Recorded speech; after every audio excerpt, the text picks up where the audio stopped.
Okay, so we're live now. We're just gonna give it a minute for attendees to join in. I see the number of attendees increasing. We'll be also live streaming on YouTube for this panel.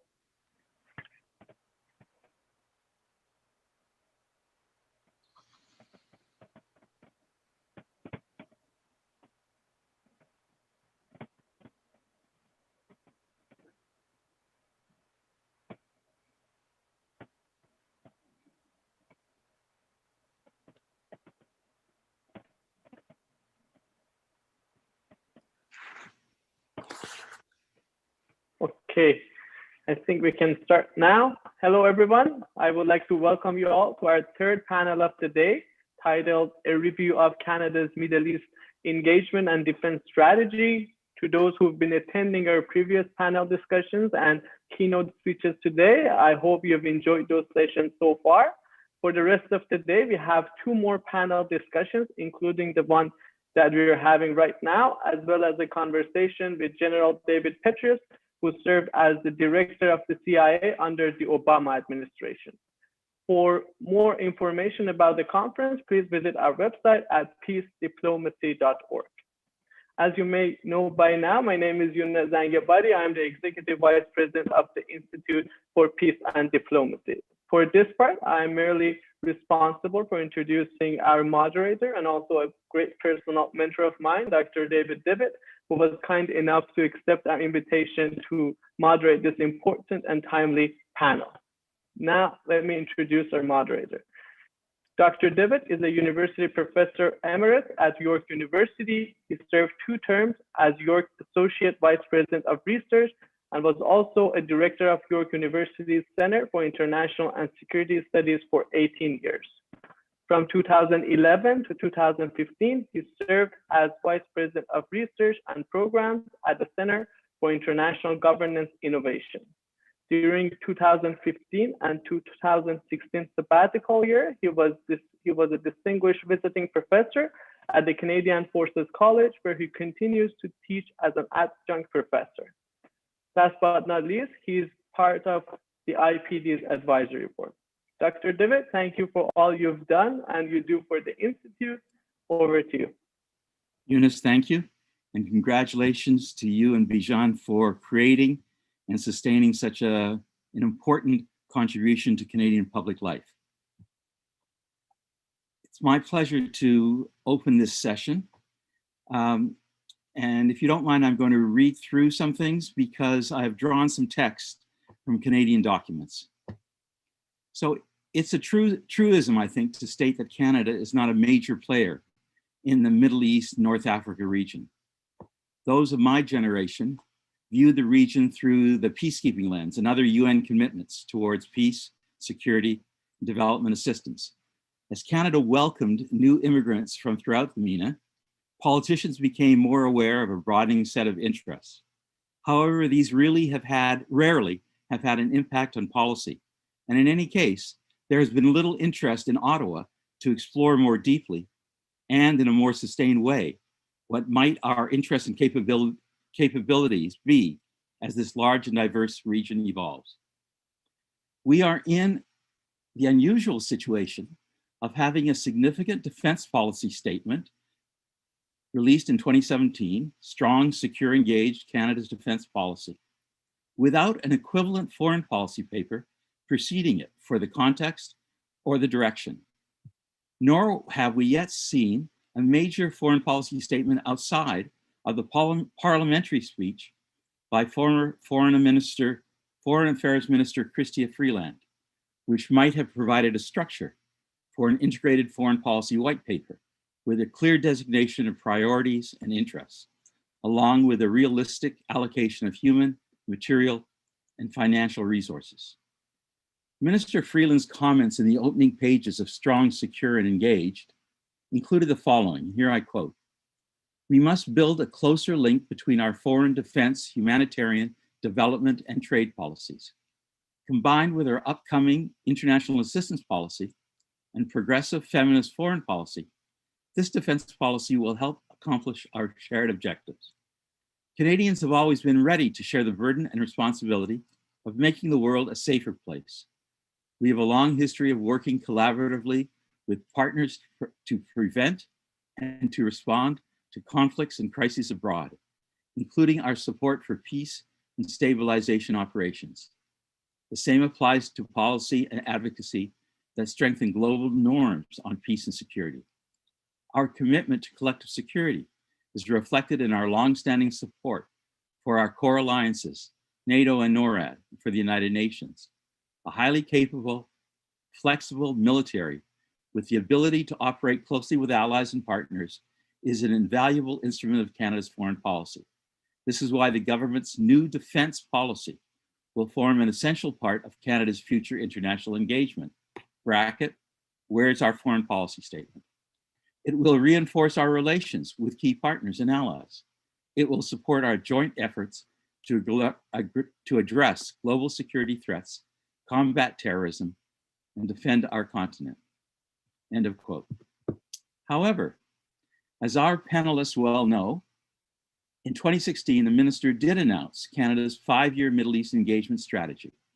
Its principal focus was a $3.5 billion commitment to respond to the crises in Iraq and Syria and to address their impact on Lebanon, Jordan, and what they called the region. It has 4 focal points: humanitarian assistance, development assistance, promoting security and stabilization, and diplomatic engagement. In the last development, during the meeting of the Global Coalition Against ISIS, Foreign Affairs Minister Marc Garneau announced $43.6 million in peace and stabilization operations program funding for 11 projects in Syria and Iraq. Overall, Canada's involvement in the countries and with the peoples of the Middle East and North Africa is generally not well known nor well understood. They do not know about Canada's past leading roles on treaty and weapons verification, on the IAEA, nuclear inspections and non-proliferation expertise which Canada has or held, or our role as the gaveler of the multilateral Israeli-Palestinian refugee discussions. Canadians do not know of the very modest Canadian Fund program allocated to some of our embassies, meant to engage and to support civil societies. Unfortunately, much of this capacity that we once had is no longer an active part of Ottawa's capabilities, and yet each remains increasingly relevant to the region. With Canada's Middle East engagement strategy expiring this year, it is time to examine and evaluate this 5-year investment. Do we have a clear answer with attendant government priorities and commitments to the question, what are Canada's interests in the region? Is it not long overdue for the government to develop and to present a long-term strategic plan with shorter-term policies and programs that will enhance Canadian engagement in and with the turbulent and transitioning Middle East? With the turn of great power attention to arenas outside of the Middle East and the assertion of regional actors to determine and pursue their interests at a growing distance from major external powers, open opportunities for Canada to consider our policies might be there. If they are, what are they? How do we engage? Should we engage? Finally, the region is in the early stages of transition and transformation. To what, it is not clear. In such an environment, how should Canada pursue a thoughtful, principled, and effective Middle East foreign policy? So with that opening, let me happily turn to my colleagues. And speaking first, as soon as I can find my piece of paper, excuse me.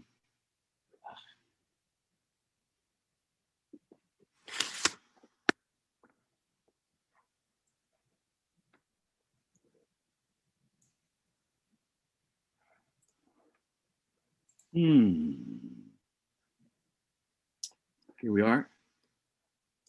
Sorry, speaking first is Ferry to Kerckhove. Ferry, I have a problem here with the computer, but we'll get back to it.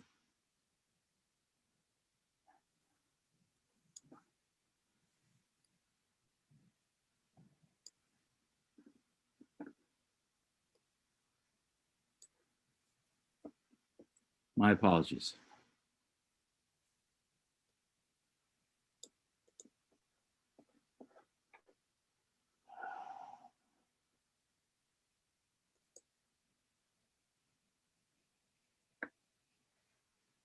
There we are. Ferry to Kerckhove, following military service and university studies through graduate levels, joined the Canadian Foreign Service in 1973. Through his 35 years as a Canadian diplomat and public servant, Ferry held senior appointments at Ottawa headquarters, interspersed with postings overseas, including as Canada's High Commissioner to Pakistan in 1998, moving in 2001 to being our ambassador to the Republic of Indonesia. After 4 years back in Ottawa as the Director General of International Organizations and as the Prime Minister's representative to Canada-France relations, he returned to the field as ambassador to the Arab Republic of Egypt. Ferry retired in 2011, but not really retiring, taking on positions at the University of Ottawa, at Glendon College at York University, and the Conference of Defense Associations. He now also is an advisor to the Canada Arab Institute. Ferry, over to you. And again, my apologies for the delay. Thank you very much. Thanks for the invitation to Younes and all. Given the limited time we have, I will dispense what is called in Persian taruf, so I will limit all my thanks to just that. Given that the recent events that are taking place live, and unfortunately with a loss of lives from Israel and Palestine, or what could be Palestine, I've decided to give the topic priority, be it from a Canadian perspective or lack thereof. And there's a lot of comment that David made, which I agree entirely. It is not an overarching priority of the Canadian government, although recently Minister Garneau covered all the essential points in his recent statement, and he deserves credit for that.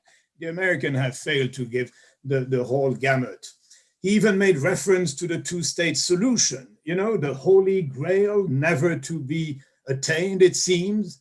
The Prime Minister chimed in recently, committing to work to de-escalate the situation. Sounds nice, doesn't go very far.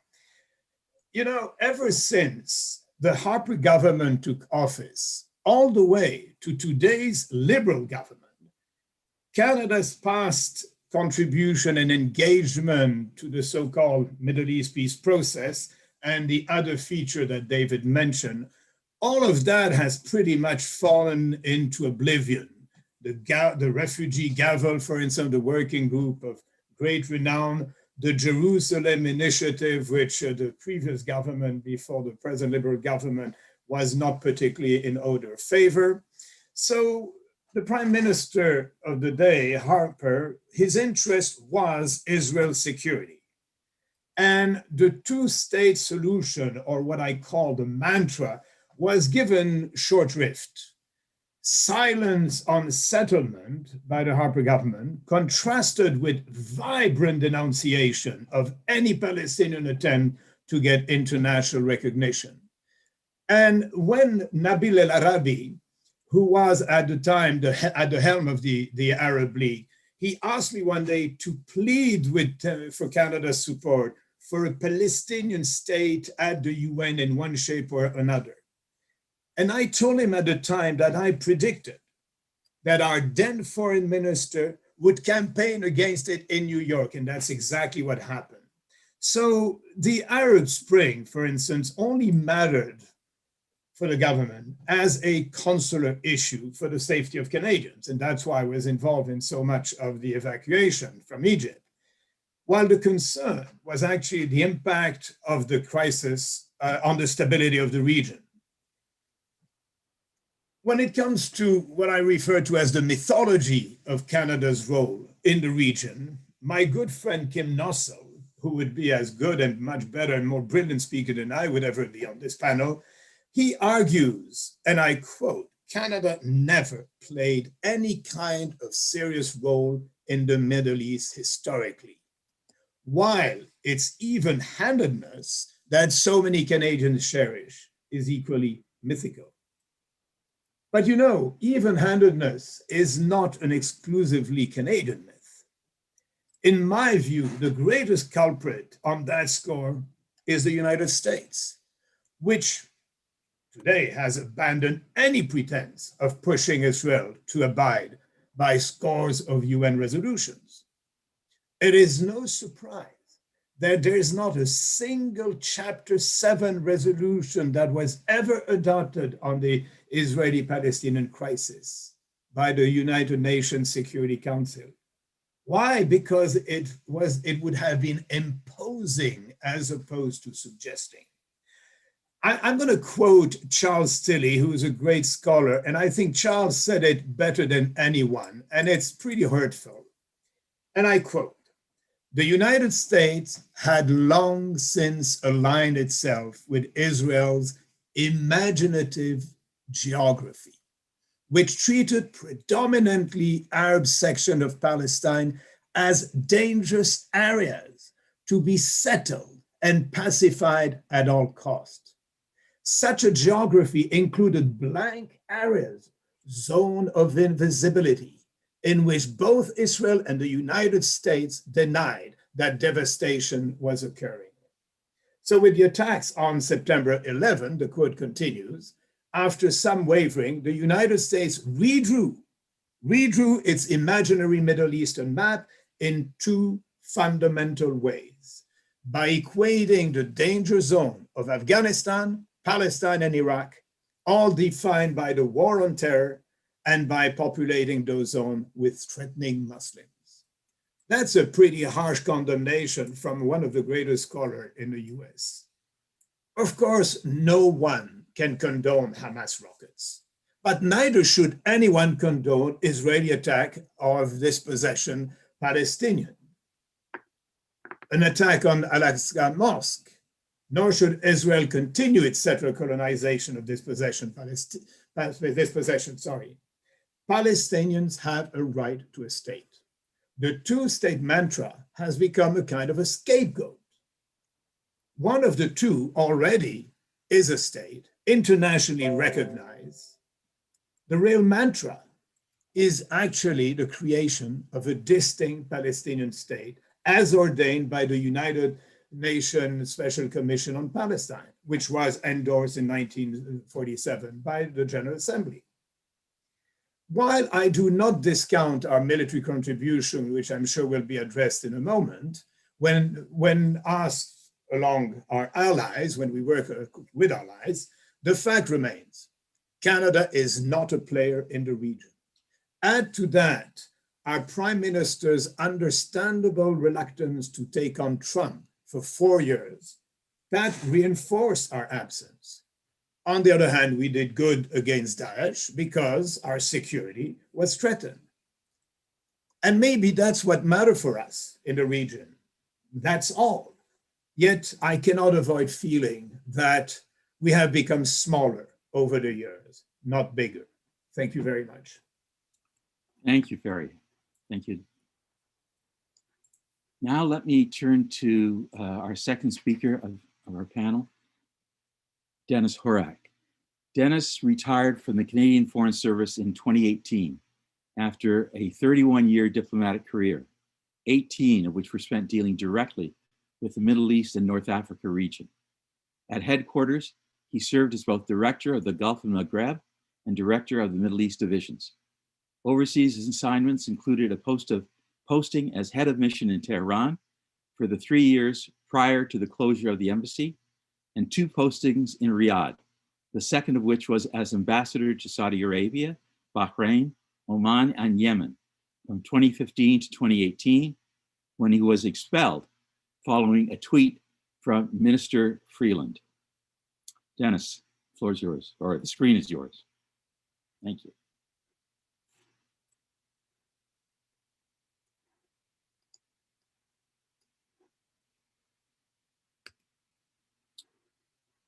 You're on mute still, Dennis. There we go.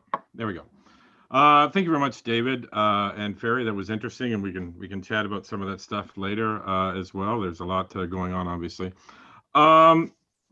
I don't disagree with really much of what either one of you have said about Canada's place in the Middle East and Canada's perception and role in the Middle East, and we'll get to that in a minute.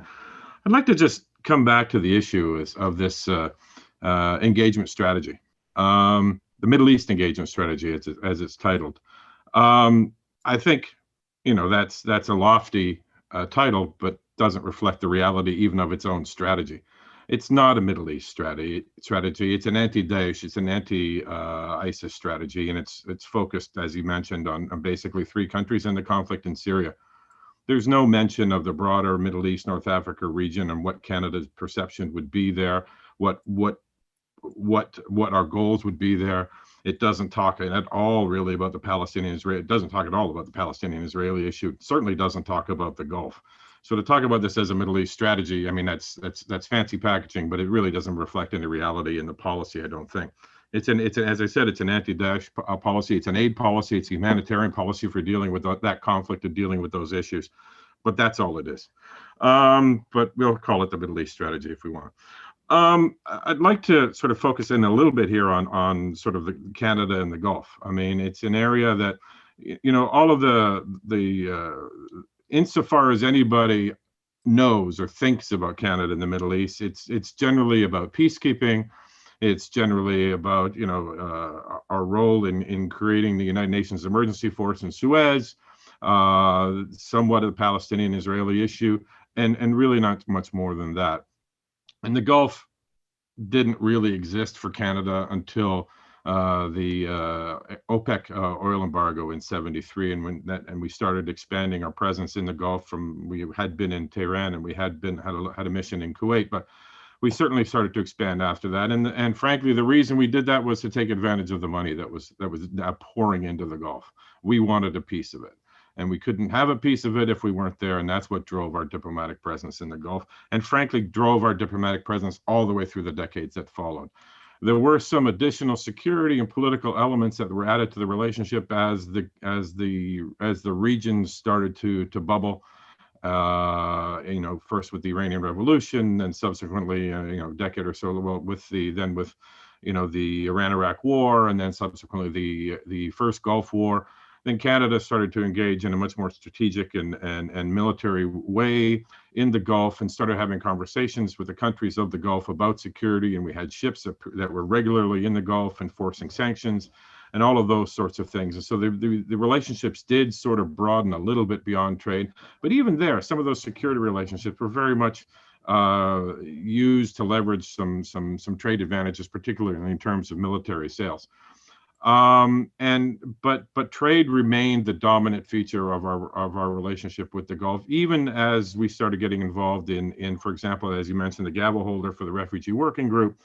We had many discussions I did personally with the Saudis about that, and those were added political elements to our conversation. But frankly, the governments of the day weren't really that interested. Apart from the Gulf was seen as a place to make money, frankly, and so were actually, frankly, parts of North Africa, although there was also a cultural francophonie element to those relationships as well. It did change under the Harper administration, as Ferry mentioned, which was very much driven by Israel's security interests, and that did have a major impact, obviously, on our relationship with Iran, which was already spinning down the toilet well before, because of various bilateral issues, particularly related to consular affairs and the murder of Zara Kazemi. But certainly the Harper administration's preoccupation with security of Israel really reinforced the difficulty in the relationship that Canada had with Iran. As far as Saudi Arabia and the rest of the Arab Gulf states, however, go, it was full speed ahead, and then, not just with the Gulf, and I think it's important, and it's not, I don't think, generally recognized either. Yes, there was absolutely a priority on the relationship with Israel, but there was also a very strong commitment to engagement across the MENA region. For all their faults, they understood, the Conservative government understood the value placed in the region on personal contacts, and certainly Minister Baird, and having had to organize a lot of these from headquarters, which is never an easy feat, He traveled to the region 22 times in 3 years. Frequently, actually more frequently to the UAE than to Israel, interestingly enough. But there was this idea that political diplomatic engagement would have benefits for Canada, largely commercial and actually successfully in that regard, but an idea that, we needed to engage them across the board, not just on trade issues, but other issues. And a lot of that was driven by a shared animosity to Iran. I don't have any illusions about that. But there was a desire, a recognition of the need to engage diplomatically that really Canada hadn't seen before, and certainly hasn't seen since. When the Trudeau government came in, a lot of that stopped, engagement stopped, and we sort of reverted back to where we were. That we wanted trade, but there was also a renewed priority, and it had been the case, I think, as well with the previous Liberal governments, on human rights as the defining feature of our relationship with the Gulf, and frankly with a number of the other countries in the region too. And it acted very much, I think, as a deterrent to sort of high-level political diplomatic engagement. That why do we want to be seen with these people who are horrible, horrible human rights abusers? We'll still trade with you, and hopefully that'll work. But we just don't want anything to be seen with you, have any engagement with you. And the irony is that it's that this shunning idea not only undercuts our trade interests and our interests in the stability, our ability to impact the stability, small as it might be, of the region. It also actually, frankly, undermines our ability to have any impact, again, small as it might be, on the human rights situation. The idea that you can just, you can disengage and yell from the sidelines and hope to have any impact apart from getting cheers from the Twitterverse is frankly ridiculous, and it's immature, and it does reflect an immaturity and a transactional approach that I think we bring to the Middle East, a short-term approach that I think that you were getting at a little bit, David, that we don't have this broader vision. As we'll react to a situation, we'll develop a policy, we'll deal with issues as they come up, and this engagement strategy is exactly that. There was a crisis in Syria, and we developed a quote-unquote Middle East engagement strategy around this one particular issue and trying to deal with that, and frankly looking for ways to blunt the criticism that came from withdrawing our Air Force from combat operations in the region. So we don't have this broad approach. It's very transactional, and it's very short term, and it's frankly counterproductive to what really the government seems to be saying is our objectives. Anyway, I'll just leave it at that for now. Terrific. Thank you so much. Lots for us to discuss. But first, our third panelist, Chris Kilford, holds a PhD in history from Queen's University and is a fellow with the Queen's Center for International and Defense Policy. He enjoyed a 36-year career in the Canadian Armed Forces, including 1 year spent in Afghanistan at Canada's embassy in Kabul. And from 2011 to 14, he was the Canadian Defense Attaché to Turkey with accreditation to Azerbaijan, Georgia, and Turkmenistan. Chris retired from the Canadian Armed Forces in 2014 and has since become a recognized expert on Turkish history and foreign policy with a number of published chapters and papers. One thing that seems to be very common about our three panelists, they have these busy careers in the Canadian Public Service. Their bios all say they enjoyed it, and then when they retire, they are just as busy. Chris, over to you. Well, thank you, David. And it's a real was a great honor to have this invitation and also to be on a panel with Ferry and Dennis as well. Where to begin? Both Dennis and Ferry said a few things that I think were really important. We can perhaps come back to that a little later on, and I'll just focus on some comments that I have, which will be a little bit different, I think. And it's really timely for me because I have a book chapter that's about to come out in David Carmet's new book called Canada Among Nations 2020. And it's dealing with Canada's strategic engagement in the Middle East and North Africa. So that should be out in a couple of weeks.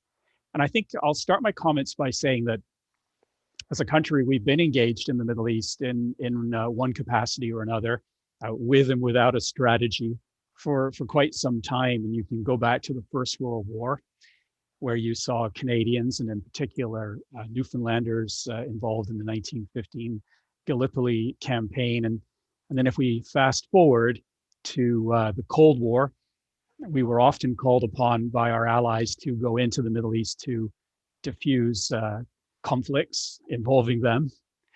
I'm sure we're all familiar with the 1956 Suez crisis and then tensions over Cyprus and resulting in another deployment of Canadian peacekeepers in 1964. And that's 57 years ago. We still have one Canadian peacekeeper on the island, and that situation is not any closer to being resolved today. And then as the Cold War closed, our focus shifted a fair bit. We were involved in the 1990-91 Persian Gulf War, and we were also indirectly supporting the US-led invasion of Iraq in 2003. And there were other non-military situations that led to us being entangled in the Middle East. And again, I'm sure many people remember Ken Taylor, our ambassador in Tehran, hiding the 6 US diplomats until they were able to escape in 1980. And then the 2006 Lebanon crisis. We evacuated 14,500 Canadians from Lebanon at that time. Where we have attempted to become a big player in the Middle East, it hasn't often gone as well as we would like. And here I'm referring to 2011, when we played a leading role in ousting Libyan dictator Muammar Gaddafi. That wasn't the design or the aim of that campaign, but that's what happened. And then, of course, we ended up getting ourselves immersed in Syria a fair bit, and then having to join the fight against the so-called Islamic State and Daesh. In July 2018, amazing to see that a NATO headquarters is in Baghdad, the NATO training mission in Iraq, and that Canada's in command for 2 years. And we've just handed over that command to the Danes. Well, it's not just now, it's November 2020 that we did that. And NATO has plans to expand that mission in Iraq from 500 personnel to 4,000 personnel. It's not going to happen overnight, but it's something that has been stated. And as we now know, of course, our military will stay in the region till at least the end of March 2022.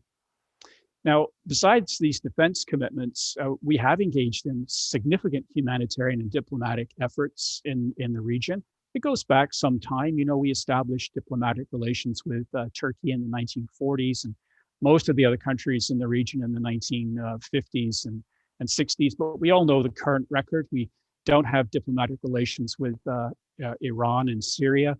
This government tried to get those relations with Iran back on track. It was a campaign promise in 2015. We sent 2 delegations to Iran in 2017, but in the end, in 2018, we decided not to proceed with that. And of course, our relations with Saudi Arabia are not as best as they could be. And I think it speaks a lot to the region. If you look at what Freedom House has to say about the Middle East, every single country in the Middle East is listed as either being partly free or not free. The only exception, of course, is Israel.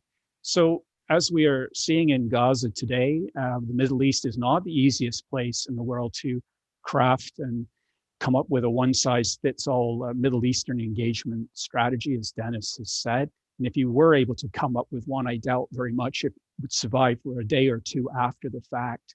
And I think the irony for us is that as we pour in humanitarian aid into the region because of current events, that today, if you look at our international arms exports outside of what we sell to the United States, as an example, 80% of our international arms exports go to the Middle East, and that's primarily to Saudi Arabia and to Turkey. And speaking of Turkey, our close NATO ally, we actually have an arms embargo on them, and it's been in place since October 2019, and it was recently extended indefinitely in last year. So we have a bit of friction with Turkey there, and we also have a friction with Turkey as a result of us granting 5,500 Turkish citizens political asylum, and that comes as a result of the failed coup in 2016. So when I look at the region, the so what in all of this, when it comes to the Middle East, is as we're seeing what's happening in Gaza, in Iraq, and in Libya, Syria, Yemen, etc., this is a region that will be in turmoil for some time to come.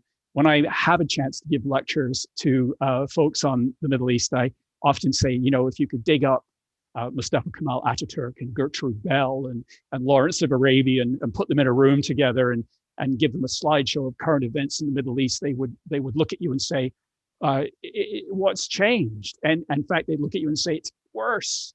But there we go. As far as we're concerned, Canada, that is, we could take a disinterested view, I suppose. But the fact is, a lot of people from the region are coming here as immigrants. We have a lot of students. The people-to-people contacts on the economic side are growing. It's just the fact that this is happening. And NATO is expanding its footprint in the region. And so I suspect we'll be called upon to support NATO and various training missions in Jordan and Iraq and whatnot for well past 2022. And I think in closing, it's also important to acknowledge that we have not always been harmless actors in the region. And taking in Syrian refugees is certainly to our credit, but we had a significant role to play in creating the disastrous humanitarian and security conditions that currently exist in Libya and in Syria. And in my view, I think we have a moral responsibility to remain in the region as much as we can to help put things back together. Thank you. Right. Thank you so much. So it seems to me that there are an incredibly rich array of issues for the panelists to discuss. So let me just start with one or two questions and allow the three of you to have a conversation. I think it's appropriate and helpful to hear people engage one another, especially those who have deep experiences and often different experiences that complement one another. When I was asked to moderate this panel, there were two things that struck me right away. One was what I reflected in my opening statement, which was that Canada has not had, is not a major player in the Middle East.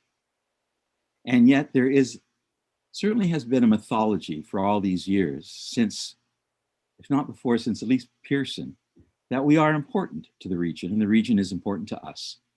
And that has been reinforced by the changing demography within Canada, of those who come from the region, who identify as part of regional diasporas, or who have other reasons to have long-term interest in the region.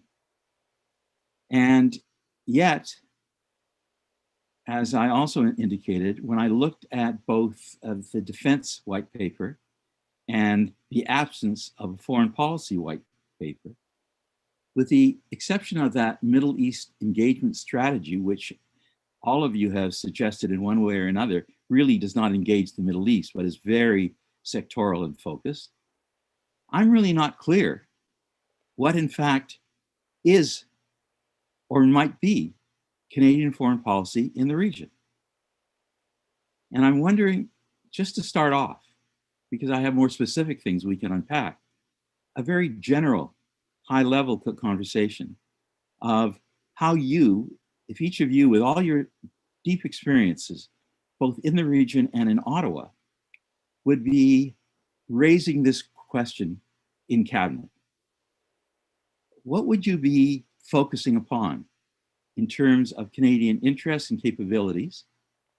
And the flip side, in what ways do you think Middle East actors would be receptive to a stronger, a credible, a sustainable Canadian presence in the region?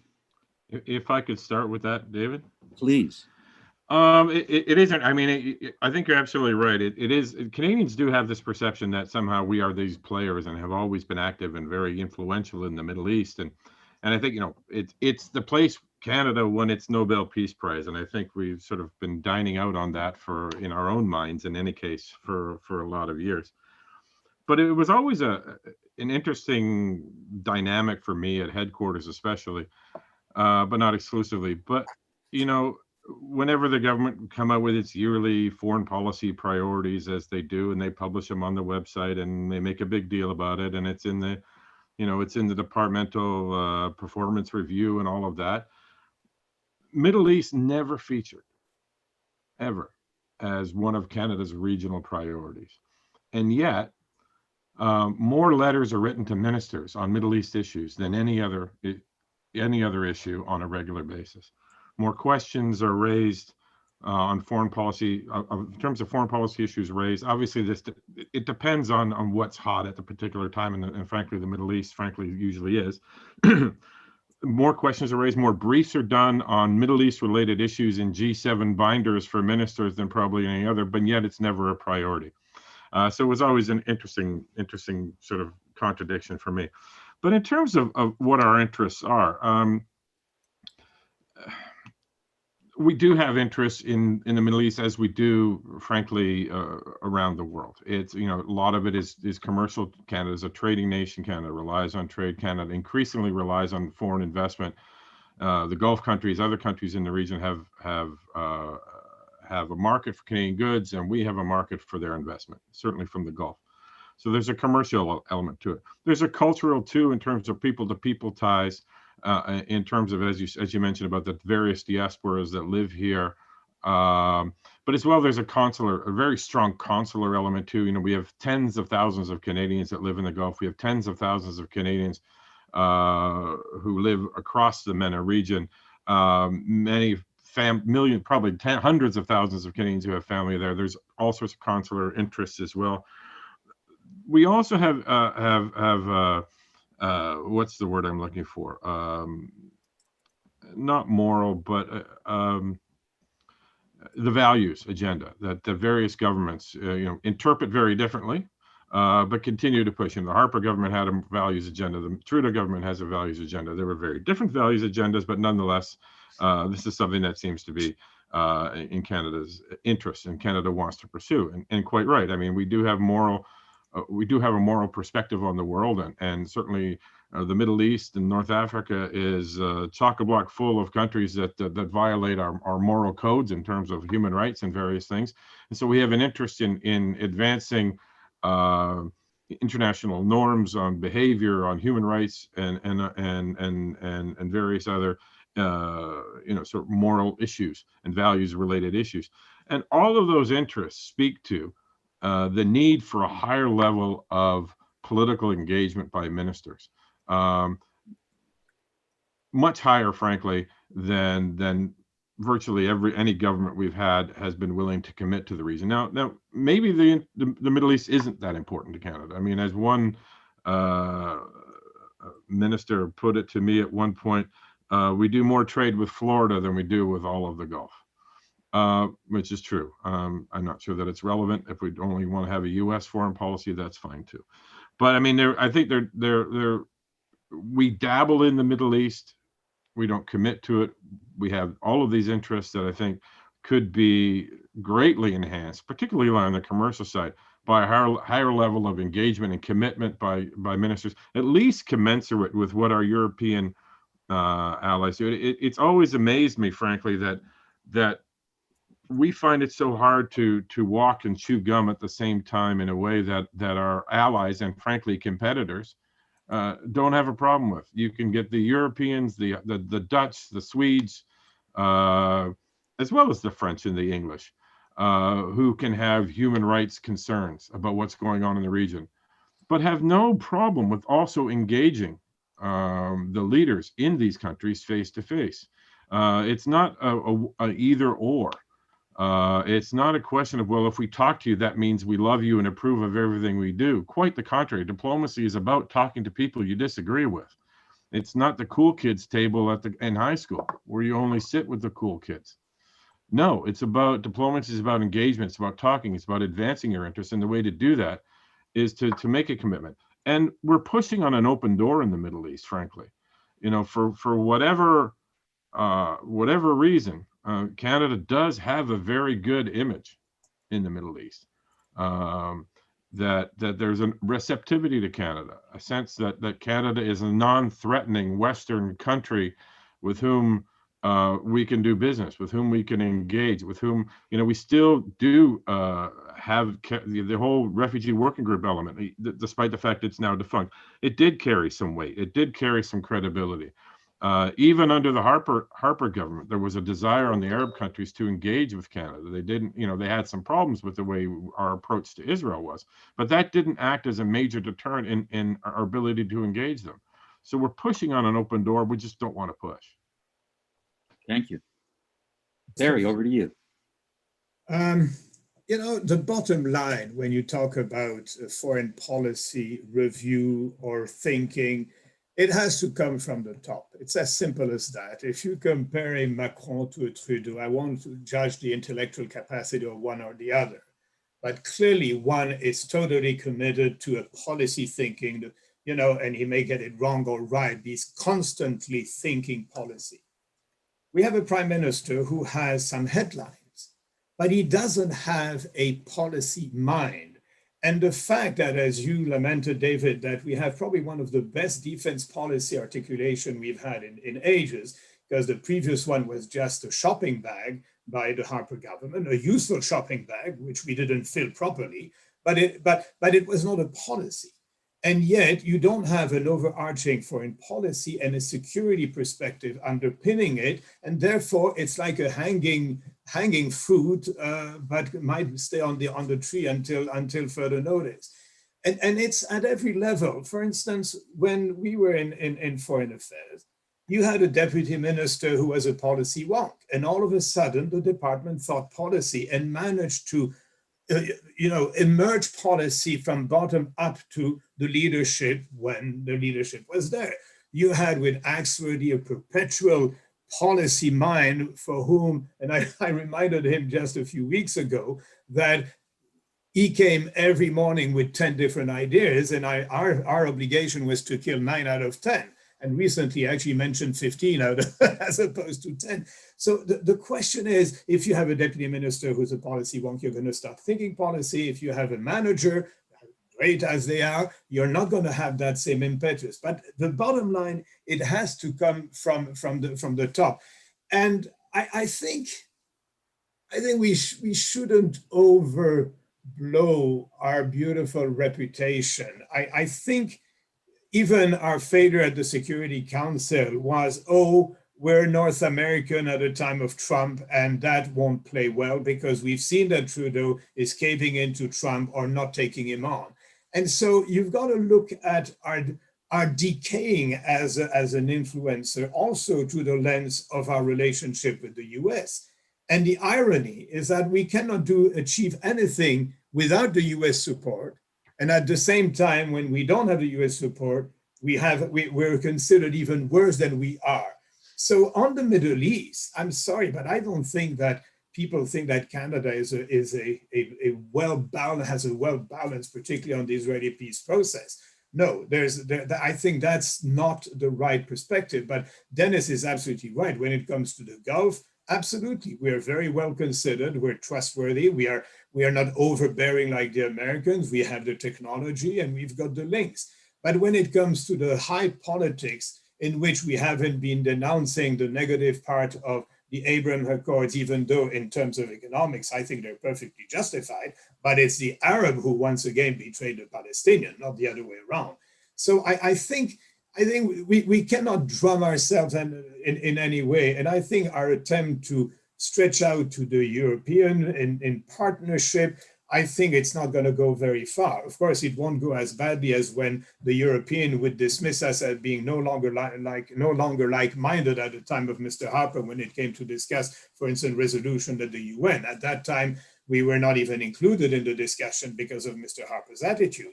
Now, he was the boss and it was his policy. But I think if we can't get at the highest level a concept driving a policy thinking, I don't think we're going anywhere, and we'll be losing more and more of not our capability, which are there, but of the value of any engagement we have. And I think that's the sad lesson I draw from it all. But you're absolutely right. A foreign policy review is not the end and be all. A foreign policy review is a process through which you bring along a slew of various elements of society and ultimately bring to the fore maybe something that is not transcendental, but something that represents the thinking of the country, as opposed to just going along with a few bright ideas that are copies of other, I don't know, propagandists. I don't know. I'm very disappointed. And with that optimistic note, Chris? Yeah, I sometimes think from a Canadian perspective, why have a strategy for anywhere except perhaps with the United States? But we do, and we do have strategies. But I think in the case of the Middle East, like anywhere else, if you were looking at Latin America or Europe writ large or Central Asia, it's just not good enough to say, let's have one strategy, because every country in the region is different. We have different relationships, and we always have to think about that. And that calls for us to, I think, pay more attention to the diplomatic side of the house. We may not be the most richest country in the world, but we're actually not that bad off, but we could invest more there. We seem at times to be fine dealing with people like General Sisi in Egypt, not so much with Assad or the Iranian government. It's sometimes difficult to see what we actually stand for in the region. But I think it comes down to interests and values, of course. Interests, I mean, let's make no mistake about it. We're not a pushover as a country. We like to see ourselves as good, easygoing people, but we're actually, we're pretty tough. And anybody that's had to go through coming to Canada as an immigrant will know exactly what I'm speaking about. You know, we are very clever about all of the things that we do, but it does, in my mind, come down to people to start with, people to people stuff. We have immigrants, refugees, and students coming from the Middle East in growing numbers, and in number one position in all three categories is Iran. But we also have others coming into the country as well. And when it comes to refugees, you know, we're building up a whole new world of Canadians who have gathered around the Syrian refugees that have come here and have now taken a very close interest in what's happening in the region. Yes, I mean, we've got other cases as well in the past, and of course we pay close attention to what's happening in Gaza and Israel and so forth, but people actually do have real connections with the region, and they are interested in knowing what's happening there. On the economic side, you know, it's a bit slow at times, but it is building. It's been set back since the Arab Spring began, but there are Canadian companies well invested in the region and always looking for the opportunities. And then the other issue, I think, why we need to be engaged there is to keep our allies out of trouble. I remember being in Turkey, it was 2011, we were in the midst of, you know, toppling the Libyan government. And I said to my Italian colleague, you know, you did that in 1911. What did you not learn at that particular time? Because it quickly fell into like 30 years of an insurgency that drained the Italian budget. And here we were again in 2011 doing exactly the same thing. And I think one of the reasons why Canada needs to be involved in the region, and we often work very closely with other partners outside of the US, but one of the reasons to be there is to try to keep our biggest ally to the south out of as much trouble as we possibly can. Because anything that we can do to help them helps us. And that is very interest-based, but that's a simple fact of it. You know, the fact that we're watching movies about Ken Taylor many years later speaks to how Canada sometimes is in a position to help out. And I think that's one of the things that we should have in the back of our minds when we're thinking about the Middle East. Thank you. We're starting to get a list of interesting questions, which I'll turn to in a moment. But first, you mentioned, Chris, Iranian students in Canada, growing Iranian population, and more generally, the growing Middle East population in Canada. And Dennis, you've served in Iran, and Ferry, you've had extensive exposure to that part of the world. And at least two of you to military security issues. So let me raise the following. We once had, obviously, diplomatic relations with Iran. It's problematic now. There is an effort to have a JCPOA 2.0 or some equivalent. Very unclear at the moment, uncertain, all kinds of critics, and yet there seems to be a growing voice that suggests that some form of agreement that constrains Iranian nuclear ambitions and can be verified. And Canada used to have cutting edge capacity on verification and on nuclear technology issues and on confidence building. And we now do have this very large and impressive community of Canadian Iranians. Do you see, and I'll start if you don't mind with Dennis first, do you see opportunities or positions that Canada might contribute in a positive way to dealing with the issues of Iran in the Middle East and Iran more generally, and I apologize for this, it's not the right language, responsible international actor. With one of the comments, well, a series of comments that Ambassador Freeman, Charles Chaz Freeman gave in his keynote speech at lunchtime, suggesting that great powers are pulling back and that regional powers are exerting their interests in ways that they didn't before.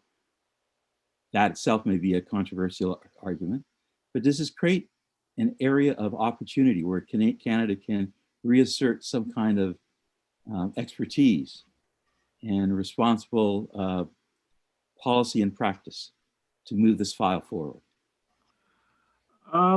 I think, again, with Canada, our value is being able to play on the margins a bit and being able to find niches where we can perhaps have some influence.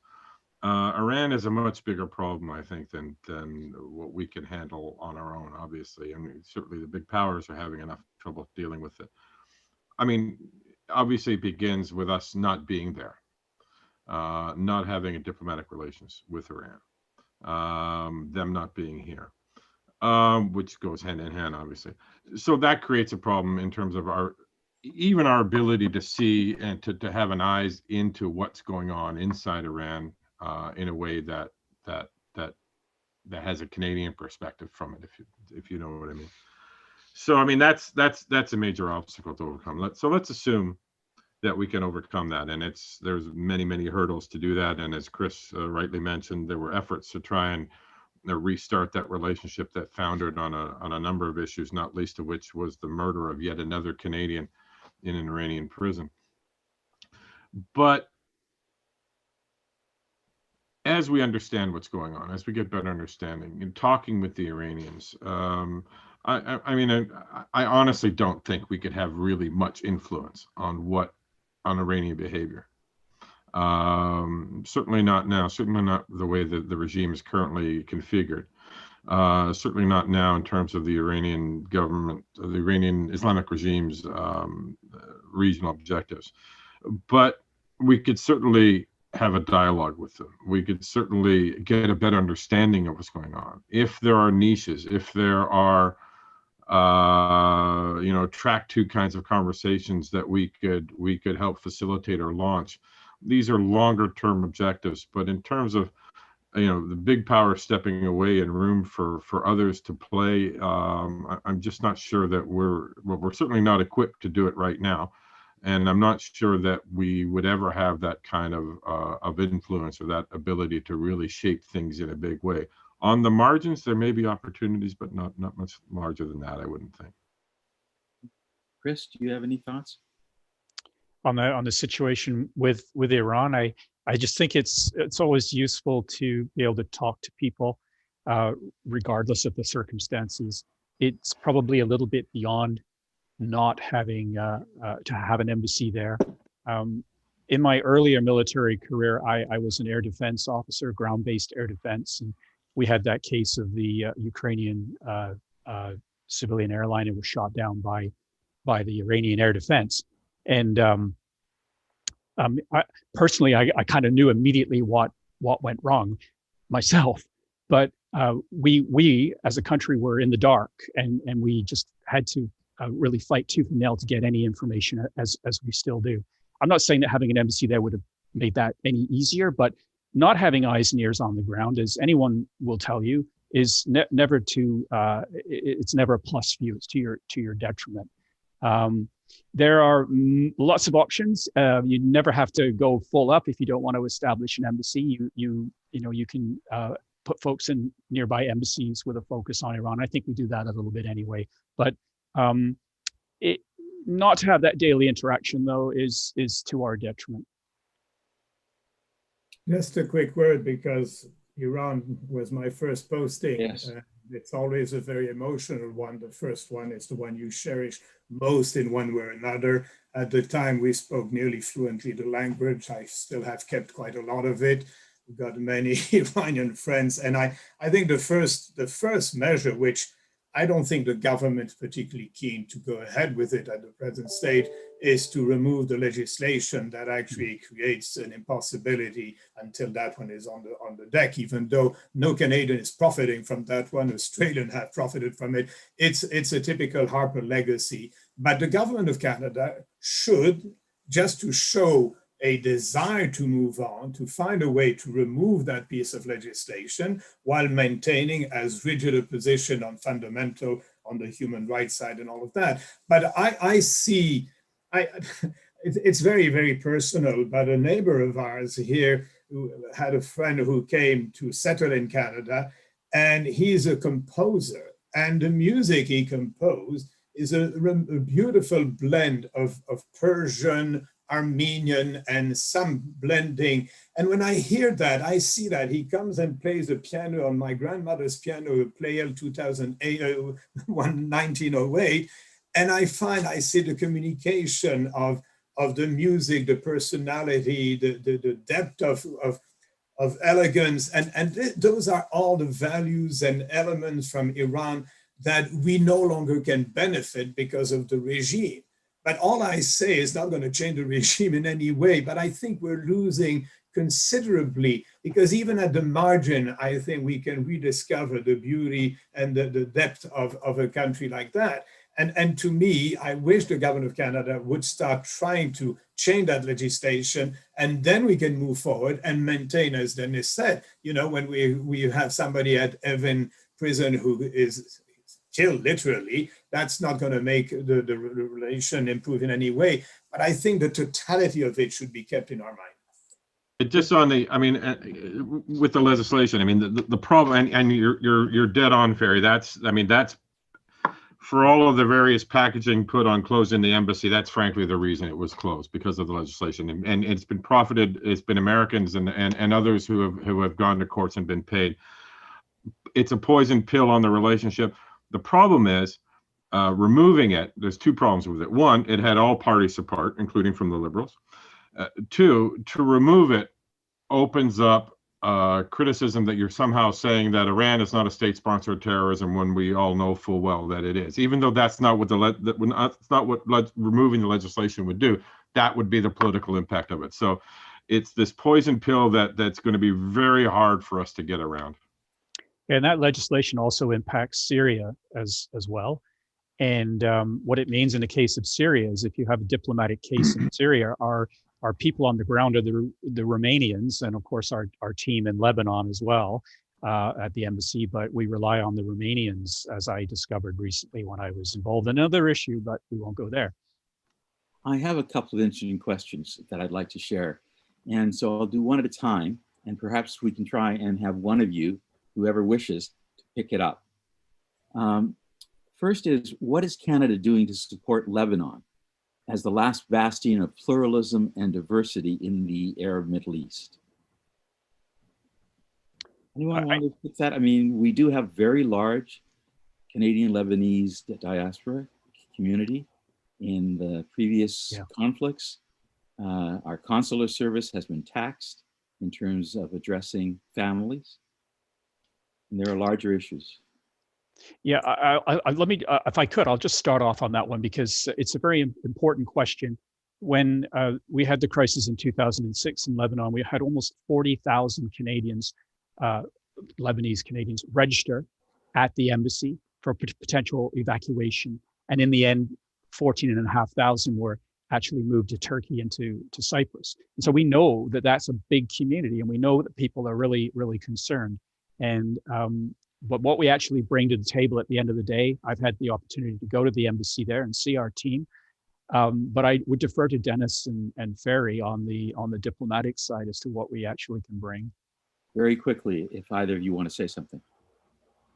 Just I mean, the Middle East engagement strategy, now sort of lauding it, I mean, it does have an element there in terms of supporting Lebanon and trying to help them deal with the refugee situation. I mean, you know, they're inundated with Syrian refugees, more than a quarter of the population. So there are elements in that strategy to try and deal with that, and that's probably as much as we can do. I just add that it's an important partner in Francophonie, and I think that's one of the elements that is put to the fore.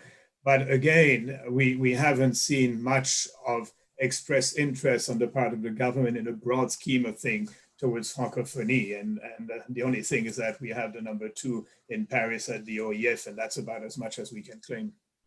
Okay, the next two, I'm going to go from high level, that I'll go to now, to something much more focused on Ottawa. So the high level for any of you, as engagement is evolving in the Middle East by the traditional global leaders, US and Russia, and new global leaders, China and India, would this evolution have an impact, or might it have an impact, if so, on in what ways, on Canada's measured foreign policy in the Middle East?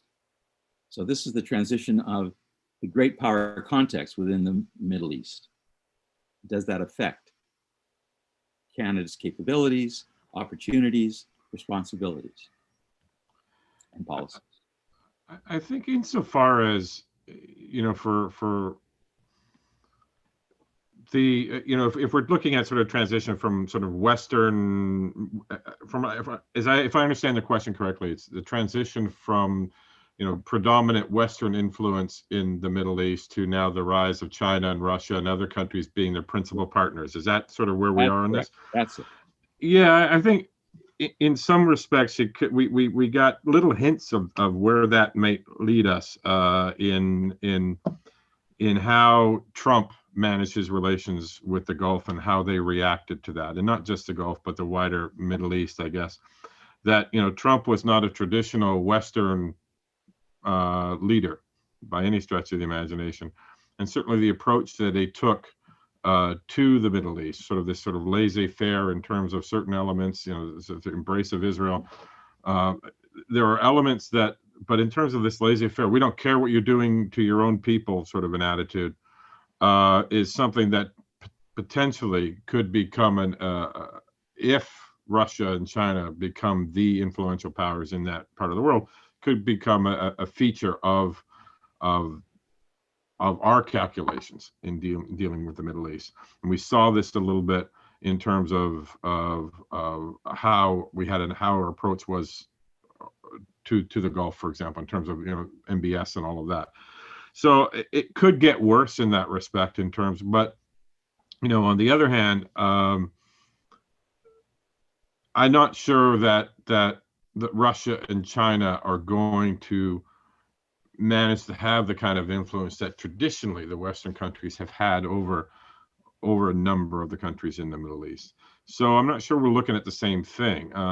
You know, it'd be, again, I'm going to come back to the Gulf on this, the GCC countries. I mean, when they're looking for commercial partners, they're not looking just for commercial partners. They're looking for political partners as well. Part of a lot of these arms deals have a lot to do, often more to do with building a relationship and building a bridge to the US or France or the UK, more than it has with the actual hardware they're buying, which is way more than they could ever use or ever learn how to use properly, is maybe another way to phrase it.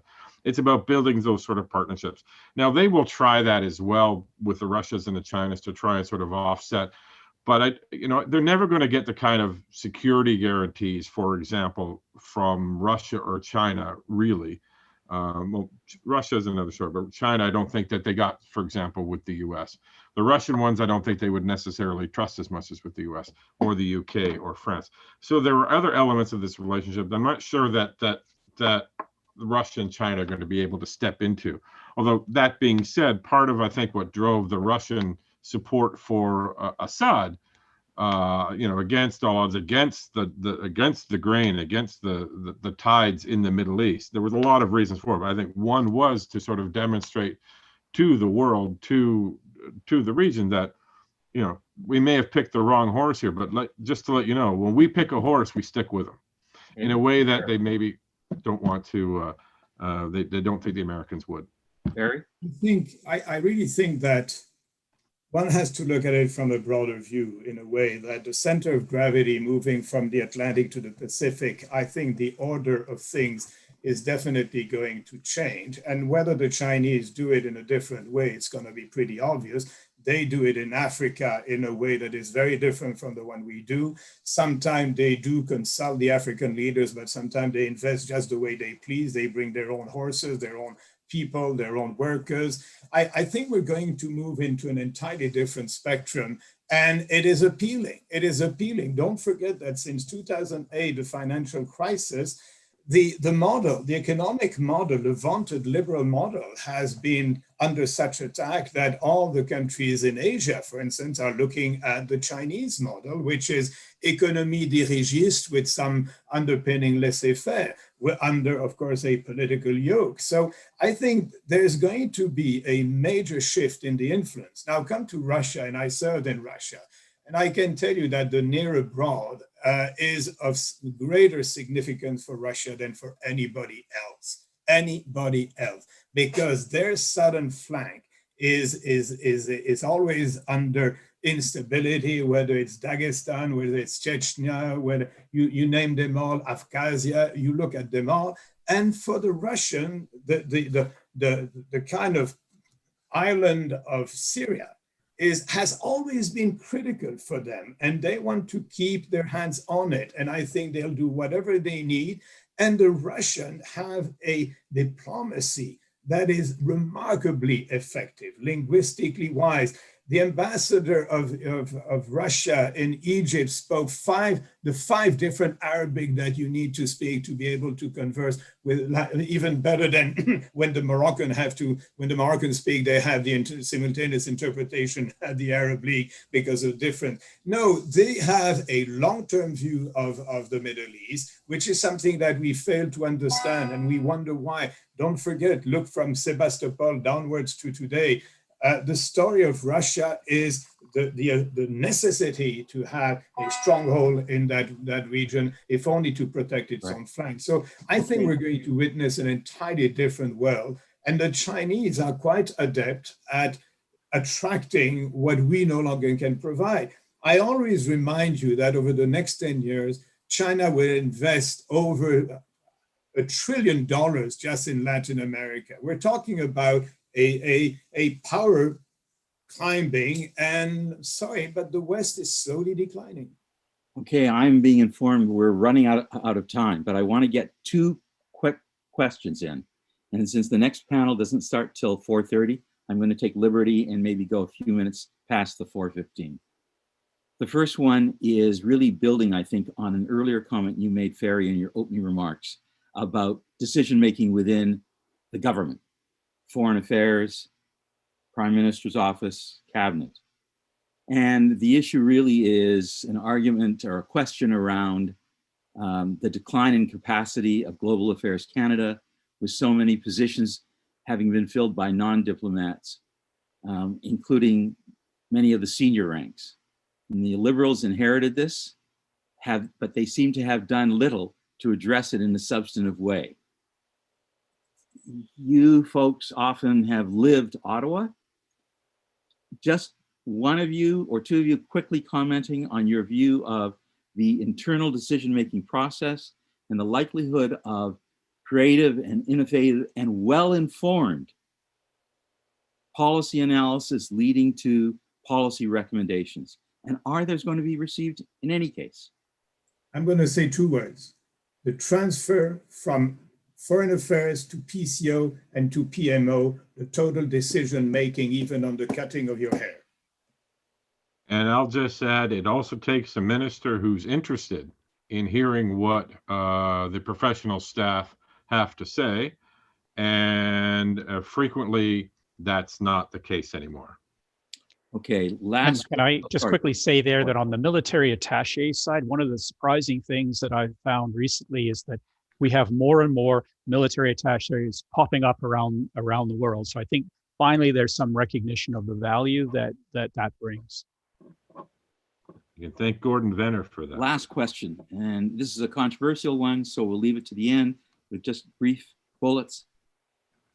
We, as all of you have said, we've had a long-standing relationship with Israel, and we now find ourselves in yet another serious conflict with Israel, Palestinians, with Arab states and other Arab actors concerned, and the international community. If you were now to try and structure an initiative by the Canadian government to address, on the one hand, the peace and security and well-being of the state of Israel as a recognized member of the international community, but the demands and the interests of the Palestinians, where would you be landing? Where is a weak link? Or are you throwing up your hands and saying, as Charles Freeman seemed to suggest, you know, it's the demise of Israel, or it's the total domination of the Palestinians without a democracy? I would answer two words. Stop giving a pass to Israel, that is addressed to the United States, and bring the total community, the world community, a real one, to create a Palestinian state. And at the same time, ensure one way or another that Hamas stop being a nuisance. And I think, I'm not sure that the military is the right one, but if you start opening up to the real possibility of creating a Palestinian state, you would find probably over a certain amount of time, Hamas cooling off, because ultimately Hamas does know that Israel exists. The mantra is it doesn't exist, but it will have to take it into consideration if a Palestinian state is created. Chris? You know, I don't have a lot of experience there, but when I have traveled to Israel and been in the region in general, I just find so many people are living in their own prisons, self-imposed prisons. And, you know, everybody in that region needs help. And I'm not sure how we can do that, but I get the sense there that something has to change. I don't have a solution. Okay. Whether you're talking about Palestinians or Kurds or the Uyghurs and some of these issues, how do we address them when we're sitting here in Canada? Not easy. Dennis? Yeah, it's a big one. You know, fundamentally, there's a fundamental problem with the politics in both Israel and the Palestinian territories, and that's a problem I think that's unsolvable for us. But that does fuel a lot of this. And you know, you've got at this point you've got an Israeli government and a Hamas that, you know, frankly have both benefited in some ways from the current crisis, which is sad. And trying to sort of break that chain is going to be the big challenge.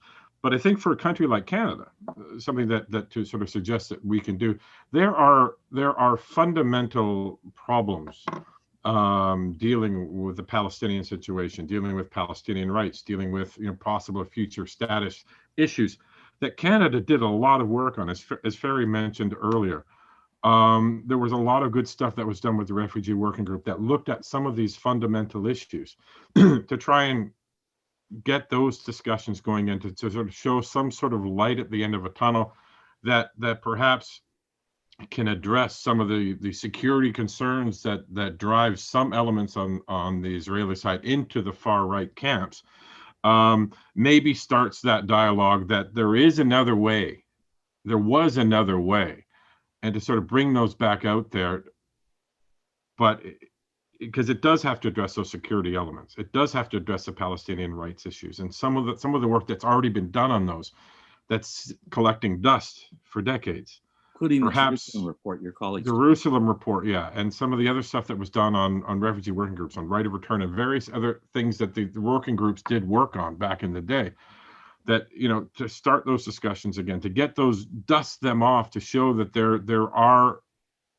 is a future here that's beyond settlements, that's beyond rockets, that's beyond confiscation of land in East Jerusalem.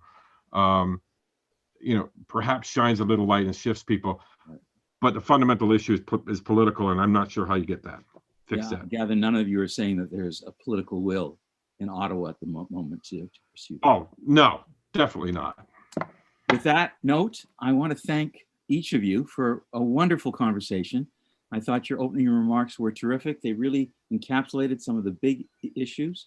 And then the conversation that took place was enlightening and informative, and I think has given us, given IPD an agenda for future meetings. So thank you all very much. And I've been asked to announce to the audience that the next panel, entitled Humanitarian Diplomacy, an Underused Foreign Policy Tool in the Middle East, begins at 4:30. And to remind you all that there will be a terrific second day of this conference, and we hope you can attend. Thank you all.